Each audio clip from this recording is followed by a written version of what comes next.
Hey guys, how's it going? My name is SNKLZ, welcome back, and in today's video I have got a very exciting protection build or buff build for you guys on the Oathbound Paladin. And I know a lot of you guys have been asking for this build, seeing as the last time I did one was I think mod 11 or 10.5, so it's a while back, so there's a lot of improvement that's gone on, plus a lot of boons as well that have also gone on.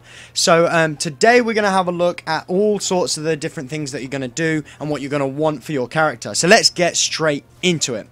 Right, so the first thing we're going to do is have a quick look at the character sheet and what to start with. So, the ability scores are the main thing you're going to want. You want to try and get 18 on Constitution and 18 on Charisma. And with it, you obviously get 7 points into this.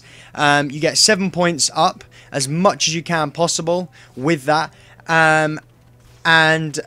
You also want the 7 points into Constitution as well.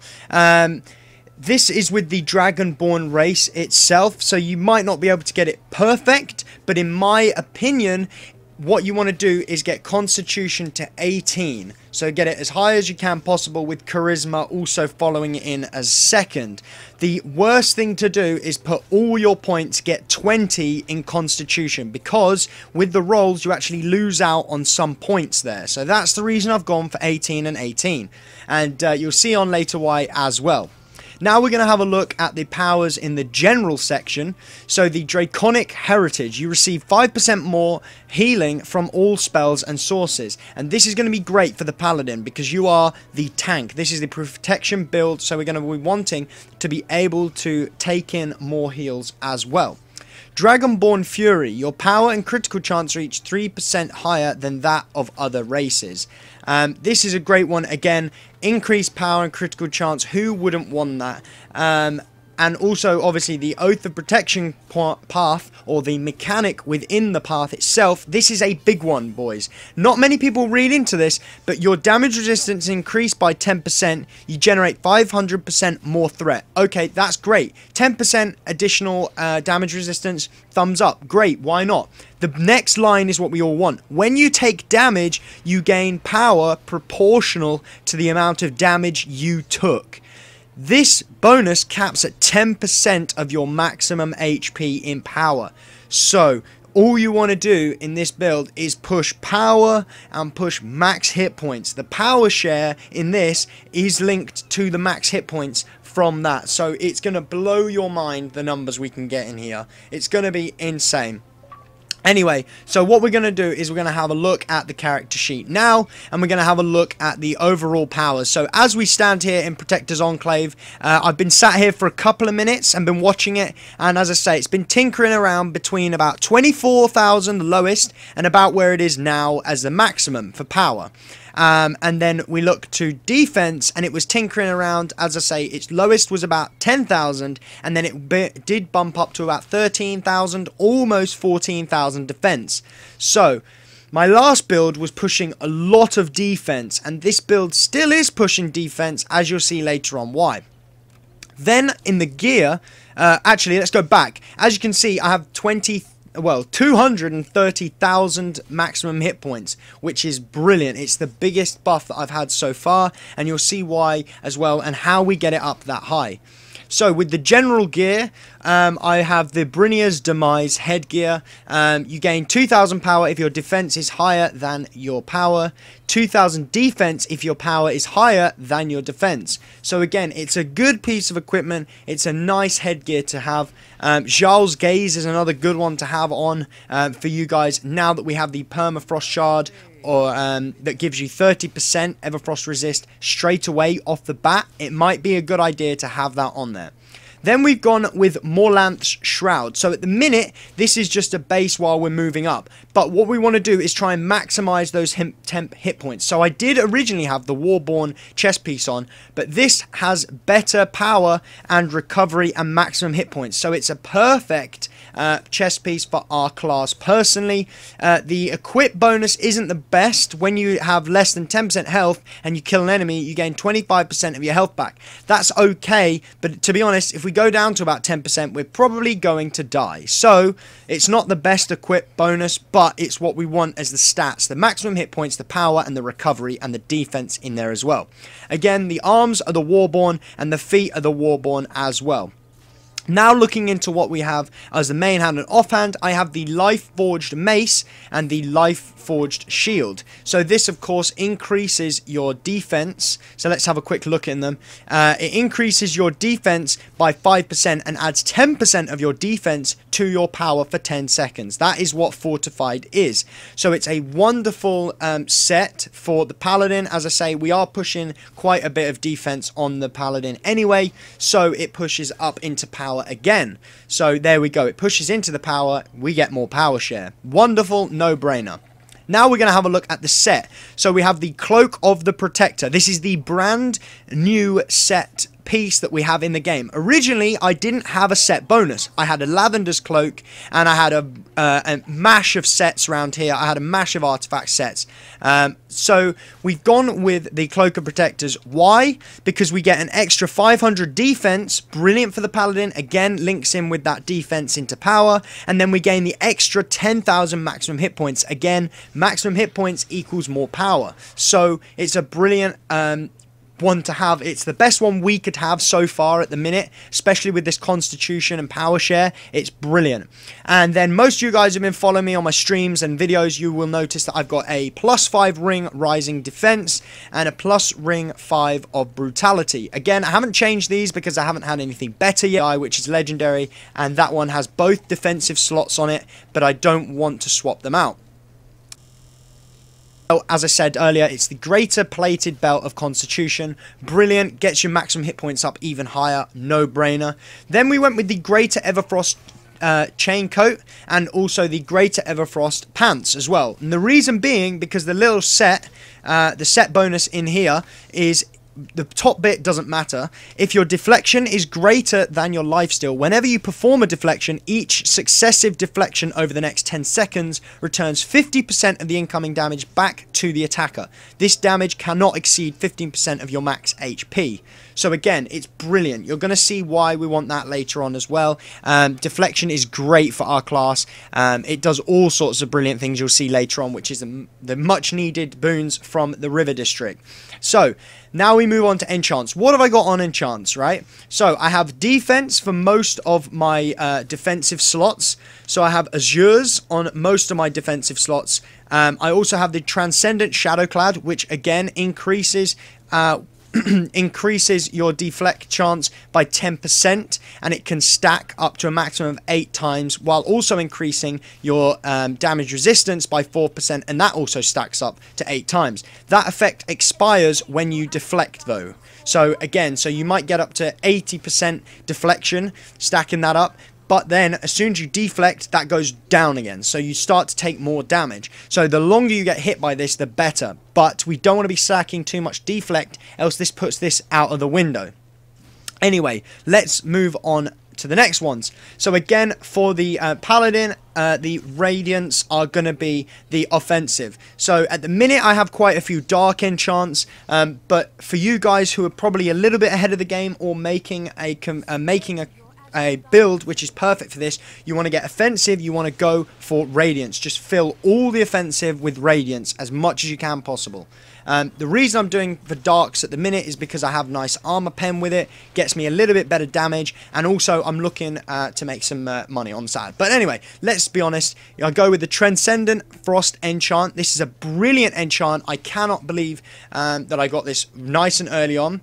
You deal an additional 34% weapon damage as cold damage. In addition, you apply 30% slow, 25% recharge reduction, 10% damage resistance reduction, and 10% damage dealt reduction to your target for 10 seconds.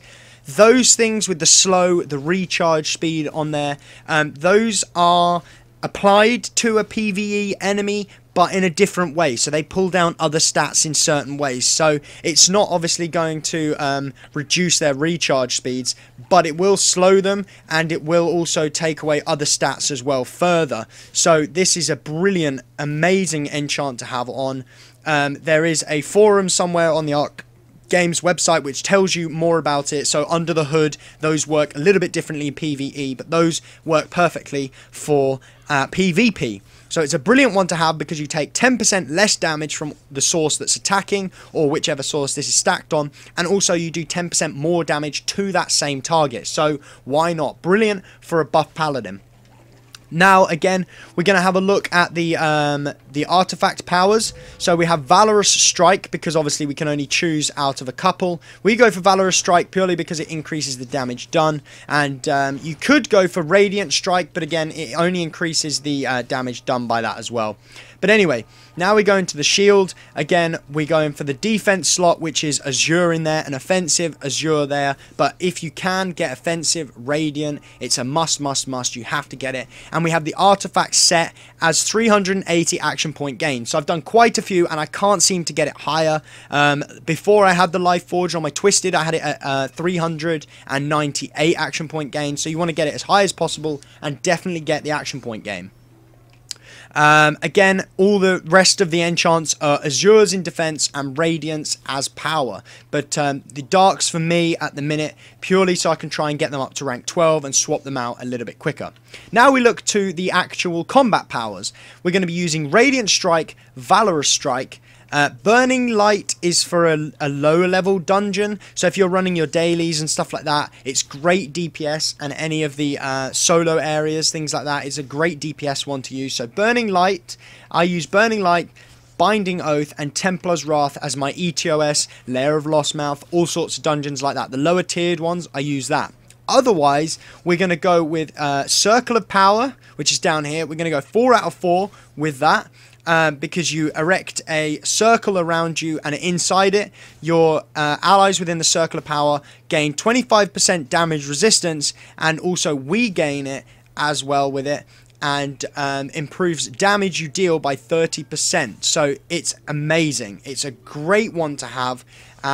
It's insane. So not only do you deal 30% damage to the target, but you also gain 25% damage resist as well. The only thing with the ranks is that it increases the duration that it's down for. So it lasts quite a while. It's 10 seconds, so you can put it up to 16 seconds in total. Brilliant power to have. Then we go for Bane, because this is a buff build. Bane, you place a holy mark on the target deals 10% less damage and takes 10% more damage for 10 seconds. This effect can stack up to 3 times. So when you have 3 stacks on it, they deal 30% less damage and 30% more damage to the target again. So it's brilliant. It's an amazing one to have. You get 3 charges of it, and again, with the durations increased, it increases the amount of time that they last. Each 1 mark of Bane lasts as well. Then we go on to Templar's Wrath. So you unleash a storm of holy energy, dealing heavy damage to all nearby foes and stunning them. In the protection side, you gain 10 hit points equal to 300% of the damage dealt. And with each rank, this is notably the biggest thing for me, it increases the damage. You have to get 4 out of 4 with this as soon as possible. It's a must. You have to do it. The reason being is because it says 300% of the damage dealt. So the more damage you deal, the more temp hit points you get back. That's why you want to go for things like power and all sorts of other things. That's what you're repping out. That's the main thing you want to hit for. The more damage our class does, the more temp hit points we can get. This is the biggest thing within our build which will protect us. You can have as much damage resist, you can have as much damage stat as you want, but temp hit points in this build is going to save you. You can rack up millions of temp hit points. I have 230,000 hit points, and I do most dungeons, and every time I hit Templar's Wrath, I get above 400,000 temp hit points. That's the minimum I get. When I'm standing alone on my own, I can get like 70, 80,000 hit points. It's insane, just off proccing it off my companion. Something else to note, Templar's Wrath also procs off of other players. So if you're in a group in a dungeon and you have a lot of temp hit points, it's because you've probably got other characters around you.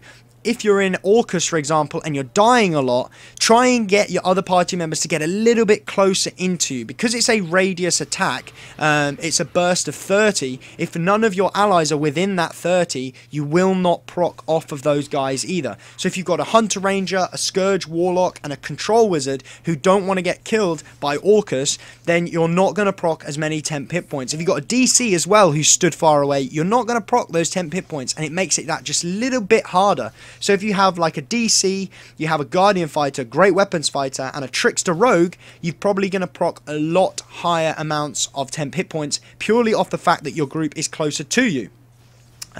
Now we're going to have a look at the personal feats. So Aura of Courage is the big one for me. You and allies within 30 of you deal 1% of your maximum hit points as bonus radiant damage. Each rank increases the damage by 10% up to 30+%. So again, mind blown, maximum hit points equals more damage. So not only in the general does max hit points equal more power, but now it's increasing damage as well.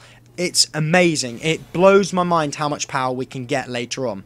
Then we look at the auras. The best thing to do in the group is to buy, when you get your first upgrade powers, try and get Templar's Wrath first. That will keep you alive. Then put into Aura of Courage as a second one. And then after that, try and fill in the third personal feat. I personally use Aura of Wisdom. Your recharge speeds are reduced by 10, or you gain 10% increased recharge speed.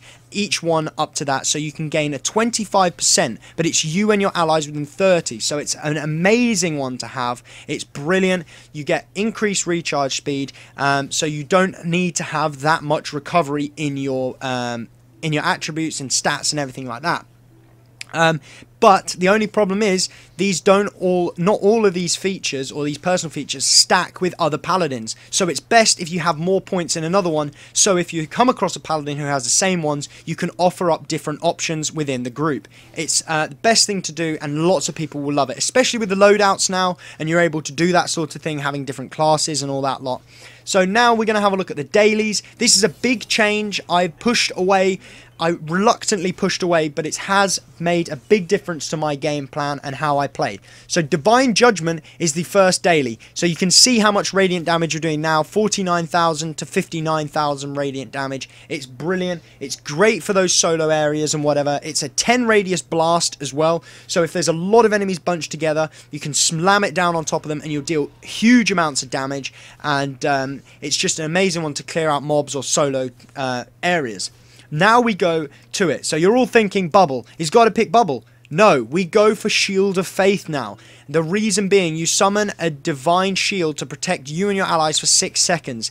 Any damage taken by allies is reduced by 30%, and they receive 30% more healing. So the reason being I've changed it is because of this last. This is double the time of the bubble build. So the Divine Protector was only 6 seconds.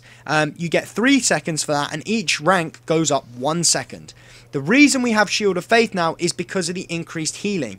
Our class later on has heals. You'll see why we want heals and everything. But this is the main thing. Heals in the build as well is a nice little extra buff to have on there. So not only is your healer now can be buff, debuff, but they can just rely on you bouncing everything off you and doing other heals around it. Now, the exciting bit that most people want to just look at, watch the video, watch the feats, and go. That's fine.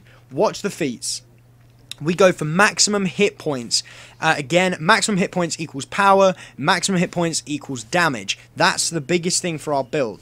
Now, out the top rung, we don't go critical chance. It's not a thing for our build. We're just buffing the group and helping it get along more. So we don't want critical chance. You want activating Divine Call now generates 5% of your max AP. Divine Action, 5 out of 5. It's a must. You have to have it. The more Divine Call you generate, the better it gets later on. I will link in, I'll do a summary of the whole of the feats page so you get an idea of what it's all about later on. And then we go with Exemplar's Haste. Your encounter powers recharge 6% faster. So then you have to have an extra point in that afterwards, and I've gone with your at-will powers deal 2% more damage. Basically, you could put it in wherever you wanted. Whatever you wanted, really. Once you get these 3 points here and this 5 here, then go for a 3 there. You basically want to just put a point wherever you want. Either this one, that one or that one. Basically, just to push you over to the next one, we go with Impassioned Pleas. You generate Divine Call by 6% faster. Again, Divine Call is a good thing. So more Divine Call equals more AP. More AP means more Divine Call, and you'll see why later on as well. Then once you've done that, you then go for Steadfast. Each point of Constitution grants you an additional 2.5% maximum hit points. Again, I've told you maximum hit points. That's why you want to do it. Do it. Then the first path you want to fill in, without a doubt, get it done when you're low level, is Justice Path. So originally we went with Flash of Light. Or Swift Flash, sorry. Swift's Flash. I don't think it's that useful anymore. All you do is increase movement speed, but that's only when you get damaged. So it's not the best of points into there anymore. What we go with is Bound by Light. Your control strength is increased by 10%. So for you guys who didn't know, Templar's Wrath is actually a small stun in there as well. So it's going to increase the strength of it. It's not going to be massive, but it does help. Then we go for Flash of Light. This is the one. Your encounter powers have a 25% chance to reduce the cooldowns of your nearby allies' encounter powers. So again, you're buffing the group, helping their cooldowns come back faster. Then we go with Radiant Champion. Your very presence inspires your allies. When you have at least 2 other allies within 30 of you, all of you gain 25% more movement speed and 5% cooldown reduction. Again, the movement speed isn't the best thing, but the cooldown reduction is a brilliant one to have. We're obviously going to choose that over Stem the Tide, because this is while there's no allies, and the end game stuff is not solo stuff, I can tell you that. So you want to go for Radiant Champion. Then we go with Echoes of Light. Your at-will powers have a 10% chance to trigger Echo on you. Echo makes your encounter powers instantly recharge all your encounter powers. Again, so the faster we get them back, the better. Then we go with Prism. Activating a daily power causes you to become a Prism for 20 seconds. During this time, any time you are healed, all allies within 30 are also healed for this amount. This effect will not trigger from heal over effects. So it's a really, really great one to have. So most healers will have the Astral Seal. So once you put that on there, on an enemy, if you attack, that gives you a heal. That is no longer a heal over time. So that is instantly bounced off to every ally within 30 of you. Prism is brilliant. Not only will it work in Tiamat if every 25 players are around you, it works with everything. Literally anyone within 30 of you gets hit with Prism. So anytime you are healed, even off your own heal spells, you bounce that off to everyone. It's amazing. It's brilliant. You have to have it, in my opinion. If you want to be a buff paladin, have this. You will have lots of different things to offer. You've got recharge speeds, you've got extra power share, you've got heals in there as well, you've got all sorts. It's insane. Vengeful Judge. Your Divine Call now also applies Judge to yourself for 10 seconds. Judge increases your damage dealt by 35%, as well as reducing the cooldown on your currently recharging powers by 35%. Your encounter powers have a chance to immediately grant you a charge of Divine Call. So again, this is it's basically making a big cycle of reductions and cooldown reductions. This is why, in my opinion, recovery is not a big thing for the build. In a paladin, all you really need is action point gain. You can gain that from your artifact stats, you can gain that from armor reinforcement kits, you can gain that from mount insignias, everything. Recovery isn't a big thing in the build. You can gain it back so heavily. So not only is Vengeful Judge reducing it, but you also have which one is it? This one, Radiant. So at least allies have at least a 5% cooldown reduction in there, and also you have a 10% on your allies as well. It's just a brilliant one to have. Like, you get so many cooldown reductions, so you get Divine Call in there as well, and encounter powers recharge faster, and with it the Divine Call generates you AP. It's a big circle of almost like self-recovery. So a lot of people were thinking about getting recovery up to 6,000, 7,000. I have a limited amount of recovery. You see here, I've got 4,000 recovery. I don't need that. Originally, when I was playing on the last build, it was lower than that. You do not need a huge amount of recovery. Don't worry. Do not worry. Then, this is the big bit for our build, the light. You can either go with whichever one you want, Gift of Lights or Seraphim. I've gone with this, the 10% you heal for 10% more, because Prism works on the basis of whatever you get healed, you bounce it out to everybody else. So with that, you get 10% more. You can go with this one. It increases the strength of your heals, but we don't do organic heals. They aren't our own. They're reflected heals and bounced off. So we don't need it that much. But we go with Warrior's Bastion. You gain 10% more defense from equipment. Again, brilliant, works well with the Life Forged equipment. It's amazing. Then we've gone with Aura of Gifts. This is the biggest thing for our build, the power share. Allies within 30 of you gain 25% of your power. They must remain within 30 of you for at least 6 seconds to gain this buff. When you're fighting a boss, when you're fighting any boss or doing most dungeon stuff, you're going to be within that 30. And most of the other auras and things are 30 as well. And they have to be within that thing. So they are going to definitely have this for 6 seconds or longer. So it's amazing. They capture it. It says allies within 30 of you gain it. So it doesn't have to be everyone. So some people could get it, some people don't. It's amazing. It's brilliant. Now we move on to the boons. So again, taking from what we were doing earlier, the main thing we want is either power or we either want power, maximum hit points, or some defense, right? That is the three, in my opinion. Those are the three things you want. So for the guild, we're going to go with power. A no-brainer, we just said power. Defense, you want maximum hit points. You have a big point of maximum hit points. We have loads of maximum hit points out of this. I'm pretty sure I'm gaining the 32,000 out of this. So as I say, it's brilliant. It's an amazing one to have. If you guys are at the lower end and you've only just had one of them, definitely go for the defense. It's a great one to have. And as I say, if you're lower leveled, the defense might help you out in surviving a little bit longer than I do for when I play stuff. Then we go into Sharandar. I've gone with power over defense because the power is obviously straight power, which goes into the power share, whereas defense is then split down. It takes obviously extra 5% into 10% added onto your power. No brainer. Go for power. Then we've gone with the deflect over critical. Then I have gone maximum hit points or action point gain, but action point gain, in my opinion, as I said, because we haven't got the big numbers of recovery to pull that through, we need it from elsewhere, so we get it from here. Then we go, when being struck by a foe, you have a chance to heal yourself for up to 20,000 hit points. It doesn't read as over time, so this procs brilliantly with other feats and boons you'll see later on. Not feats, sorry, boons.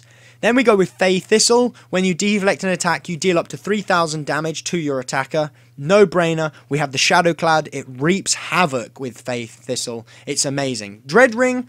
We go for extra power and movement. Then we go for the 400 lifesteal over the regen. We go for deflect chance over resistance ignored. So it's deflect or armor pen. Most of you guys should have that locked down by now. And from the title is piercing. But some people get it wrong and think it's damage resist. It's not. It is armor pen.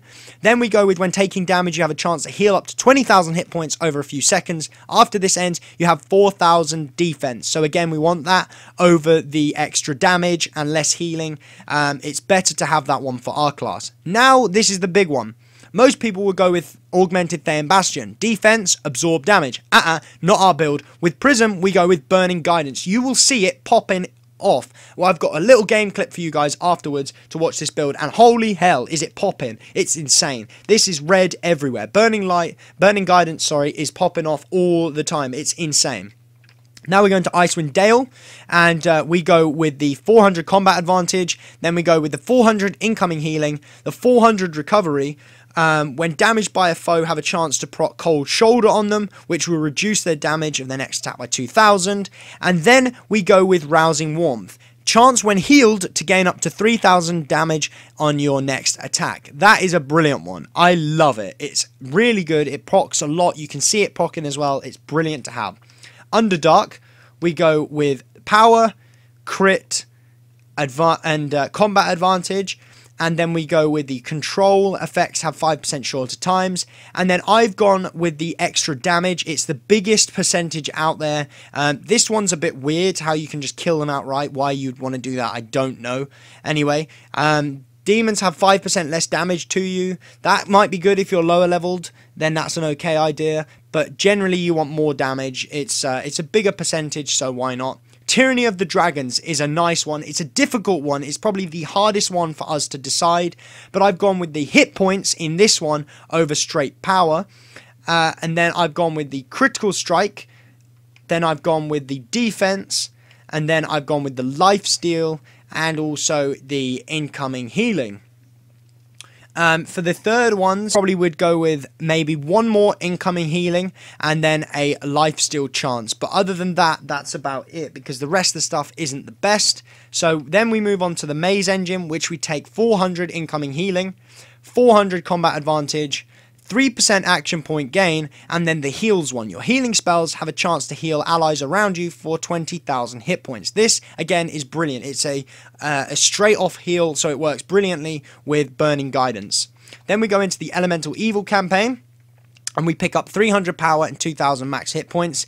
Then 400 regen, 2,000 max hit points, 400 recovery over the crit strike. The recovery obviously is linked to the action point gain, so we will take it on this occasion, sorry.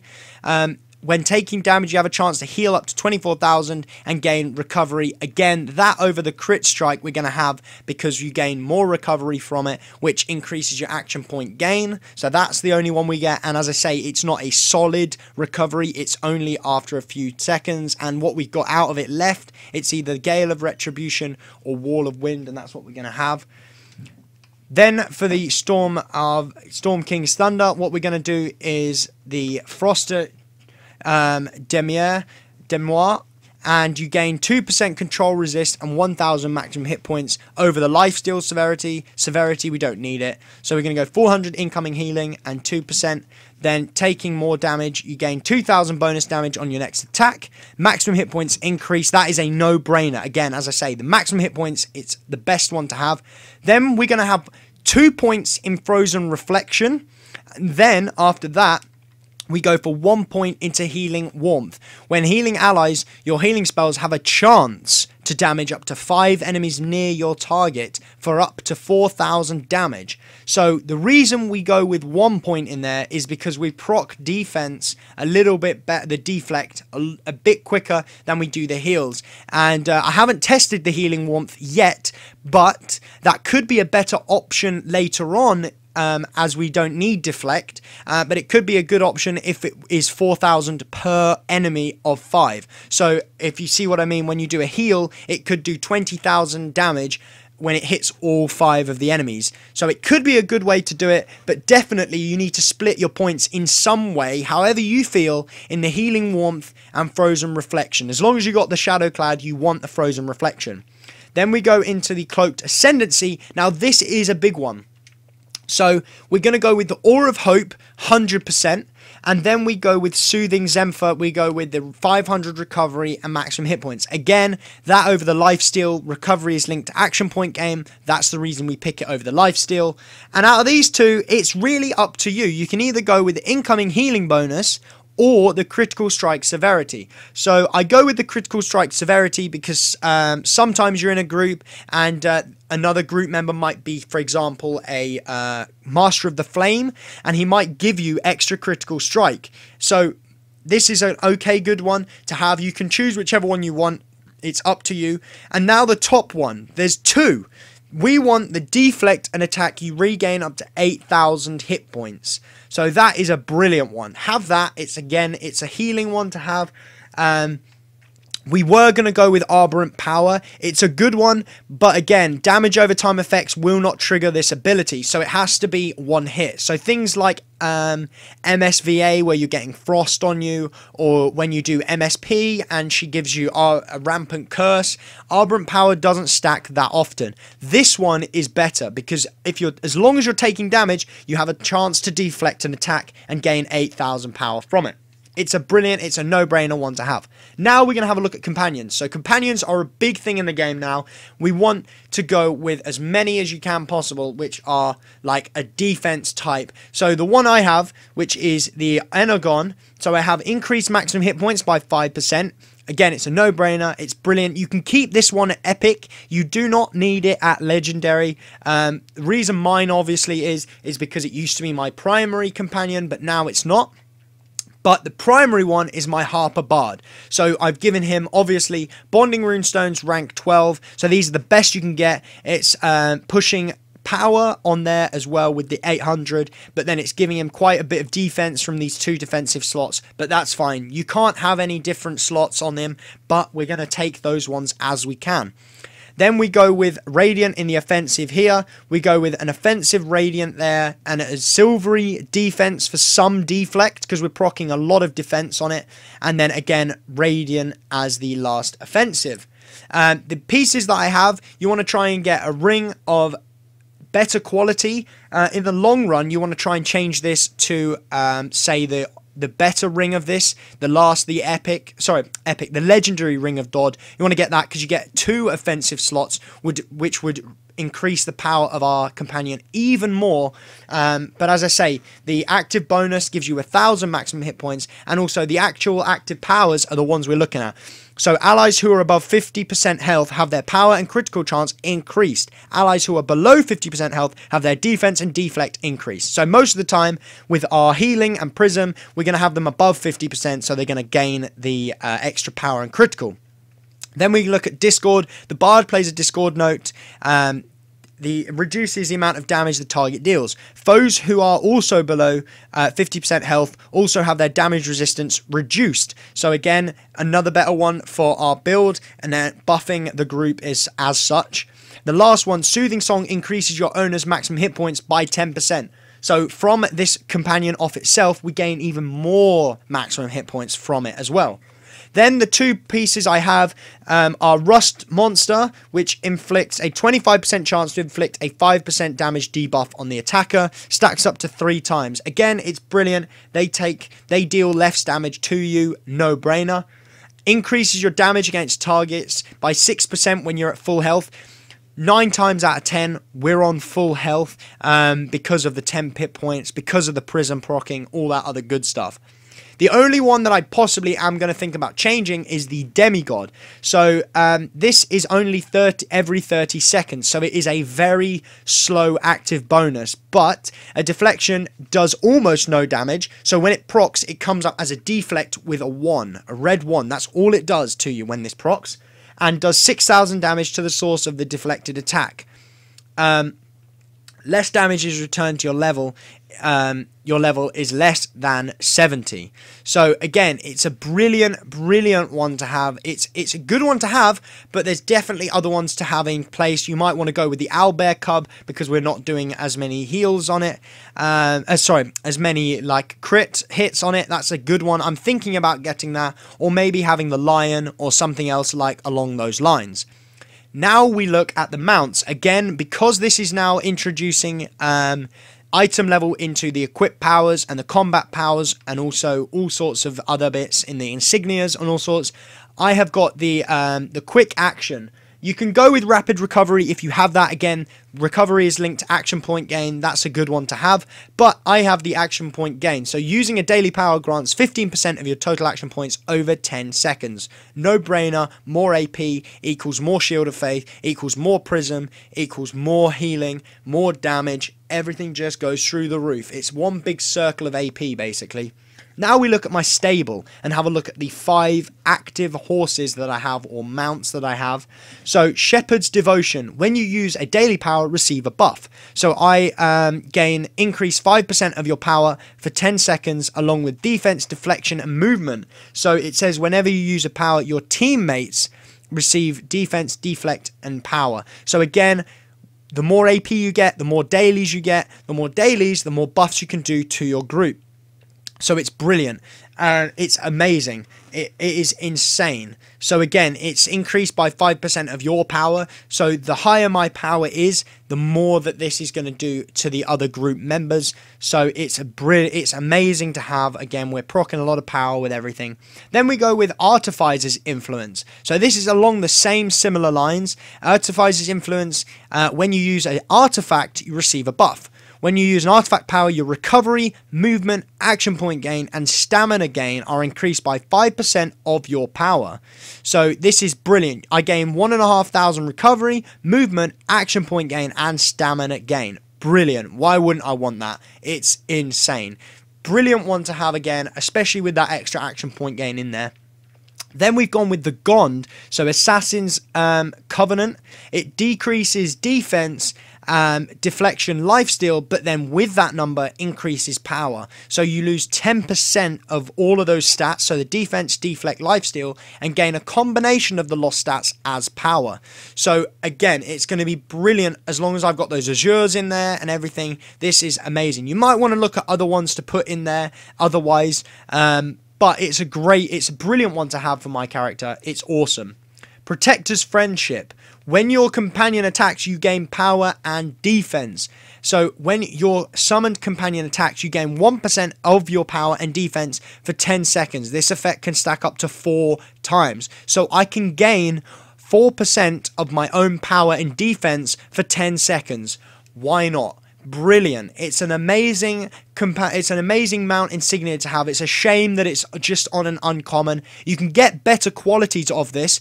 You can get 3%, so you gain 3% of your power and defense and stacks up to 4 times. Those are with the epic ones, but I haven't got around to getting those, but I would recommend you guys to get it. Now this one is a hard one. You need to try and find something which is better. I did have the last one I had, which was less stamina. And as long as I had like full stamina, I moved faster, and if I had less stamina, I gained more guard or stamina back. But that wasn't the best. It was only affecting movement and stamina gain. I hardly am ever in Sanctity because I can tank everything with this build. So I've gone with the Wanderer's Fortune. You have a 4% chance after killing a foe to finding a refining stone at your feet. So this is the same as having, I'm pretty sure, a rank 12 Horde enchant on you. So this is the same amount of chance. Plus, if you have a Dragon's Horde on, they both pop in at the same time. So you can get 2 refinement stones on 1 kill. Amazing. It's amazing. So as I say, guys, that is pretty much the build. I'm going to be showing off a little bit of showcase and some gameplay for you guys to see as well. But it's amazing. It is awesome. It's a really, really, really great build. Some things to note, though. As I said, on the character sheet, the only things that you might want to change are the headgear, which you probably want to go with Jarl's Gaze, and the armor and feet pieces. You could, if you're able to, try and go for the new Stronghold armor. I know it's a long shot and it's going to be hard, but those are the ones with the biggest maximum hit points. The only other one to go and have a look for is the Brigadier. The Brigadier's armor, but the only problem is you have limited you have limited armor class on it, which kind of sucks, if I'm all honest. That is awful. But again, you get those maximum hit points. It's brilliant to have. Really, really good. Now, we're going to closely look at the artifacts. So, Sigil of the Devoted, power, defense, incoming healing. Lantern of Revelation, which is, of course, part of the Great Protector set. We get 1,000 crit, 1,000 armor pen, 600 combat advantage. And then we have the Oathbound Paladin, maximum hit points, power, AoE resist, and then this one is the maximum hit points, defense, AoE resist. So again, brilliant, really good ones to have. They are the same, like in terms of stats. You definitely want the maximum hit points. I would recommend you having both these two. Definitely these two. A choice of Cragmire, whichever one you want. So you got a choice between, basically you got a choice between Lantern and Waters. Nobody wants the catalogue. It's awful. It's the worst one to have. But anyway, you get Lanterns or the Waters. It's up to you. I went with the Lantern because it's got our class has mainly got defensive artifacts. So I've gone for one at least, definitely 100% power and like DPS one, so we get crit, armor pen, action point bonus there. The only one I would think about changing is the Heart of the White Dragon, so I'm possibly thinking of changing this to Wheel of Elements or Siege Master's Horn. So they give you 4,000 maximum hit points and 1,000 power. Again, more hit points equals more damage, more hit points equals more buffs, and extra power and all sorts of other stuff. Oh my god, it's amazing. So those are the artifacts, as I say. If you've enjoyed this video and are looking forward to the gameplay, smash that like button, subscribe for the channel for more stuff just like this, and let the gameplay roll.